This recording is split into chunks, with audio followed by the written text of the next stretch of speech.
আজকের আমি এঁচড় দিয়ে একটা মাছের তরকারি করব, কিন্তু এঁচড়ই হবে, কিন্তু মাছ তো না।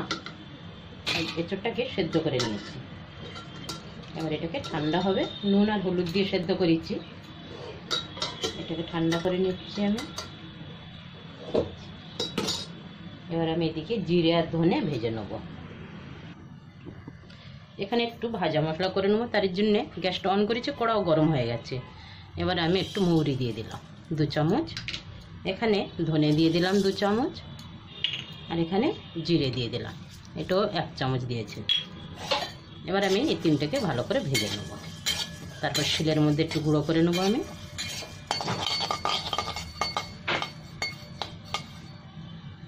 এক দু মিনিট নাড়লে ভাজা হয়ে যাবে।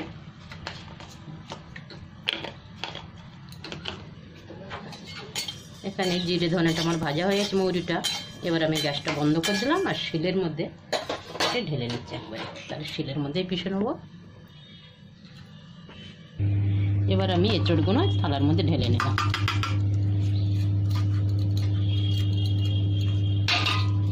এবার ভালো করে মাখবো, সেদ্ধ হয়ে গেছে তো।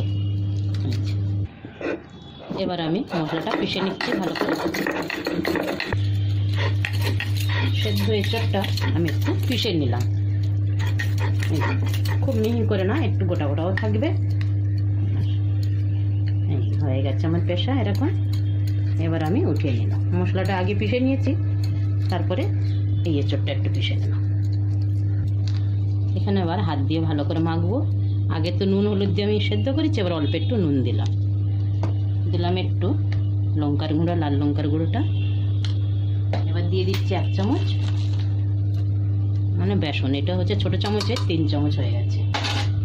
এখানে একটা কাঁচা লঙ্কা কুচি দিয়ে দিলাম, 2টো পেঁয়াজ কুচি দিয়ে দিচ্ছি। এবার এটাকে হাত দিয়ে খুব ভালো করে মেখে নেবো এখন। এবার আমি যে ভেজে রেখে শিলে গুঁড়ো করেছি ভাজা মশলাটা দিয়ে দিলাম। মশলাটা সেন্ট আসছে, ভাজা মশলার সেন্টই আলাদা একটা। খুব ভালো করে এবার মেখে নিলাম সব একসাথে।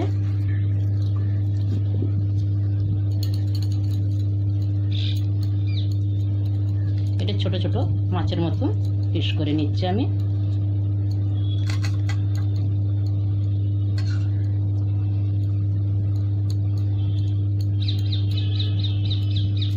হয়ে গেছে একটা করে। এটা আমার সবকটা গোড়া হয়ে গেছে। এবার আমি তেলে ভেজে নেব। কড়া গরম হয়ে গেছে, এবার আমি তেলটা দিয়ে দিলাম।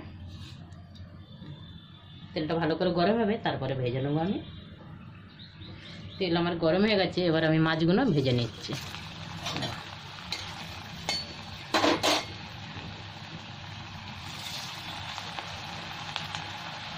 এরকম 2-3টে করে দিয়ে দিয়ে ভেজে নেবো।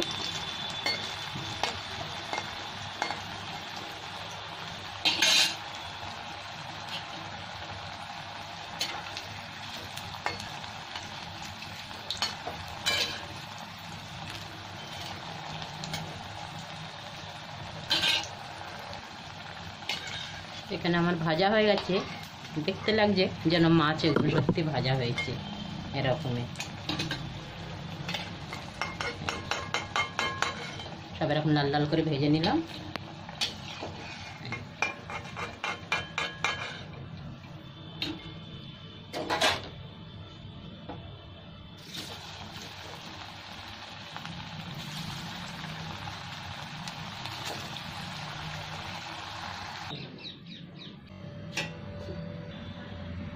এখানে আমার তেলটা গরম হয়ে গেছে, এবার দিয়ে দিলাম 5 ফোড়ন। একটা পেঁয়াজ কেটে রেখেছি, এই পেঁয়াজটাও দিয়ে দিলাম। মশলাটা ভাজা ভাজা হয়ে গেছে,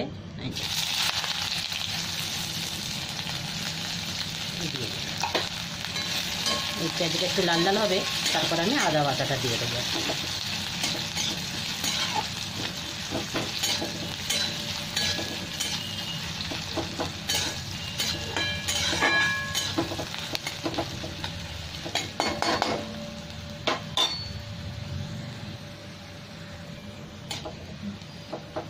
এখানে আমার পেঁয়াজটা ভাজা হয়ে গেছে। এবার আমি 1 হাতা দিয়ে দিলাম টমেটো পিউরি, সাথে 4টে কাঁচা লঙ্কা দিয়ে দিলাম, পুরো রেখেছি। এখানে আমি আদা বাটাটাও দিয়ে দিলাম, অল্প একটু নুন দিয়ে দিলাম। এখানে এবার আমি মশলাগুলো দিয়ে দিচ্ছি। এখানে দিয়ে দিলাম জিরে পাউডার, এখানে ধনে পাউডার অল্প একটুখানি, লঙ্কার গুঁড়ো দিয়ে দিলাম, আর এখানে হলুদ দিয়ে দিলাম একটু, অল্প একটু জল দিচ্ছি, জল দিয়ে ভেজে নেব।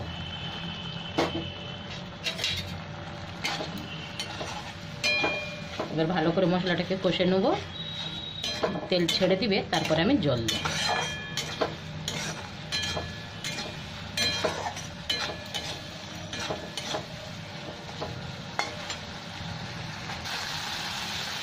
মশলাটা খুব ভালো ভাজা হয়ে গেছে, তেলও ছেড়ে দিয়েছে। এবার আমি জল দিয়ে দিচ্ছি।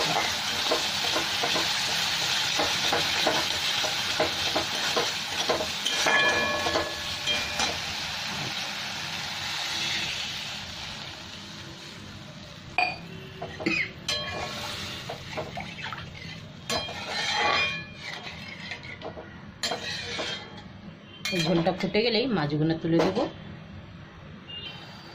এখানে আমার মাছের ঝোলটা ভালো ফুটে গেছে, এই মাছগুলো এবার দিয়ে দিলাম।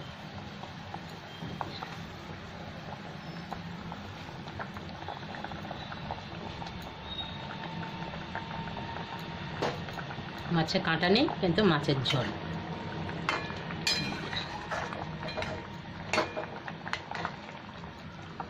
কাঁটা ছাড়া আমার মাছের ঝোল হয়ে গেল। 2-3 মিনিট এটাকে ফুটিয়ে নেব, নিলে আমার মাছের ঝোল রেডি। এখানে আমার মাছের ঝোলটা হয়ে গেছে, গ্যাসটা বন্ধ করলাম। সুন্দর হয়েছে।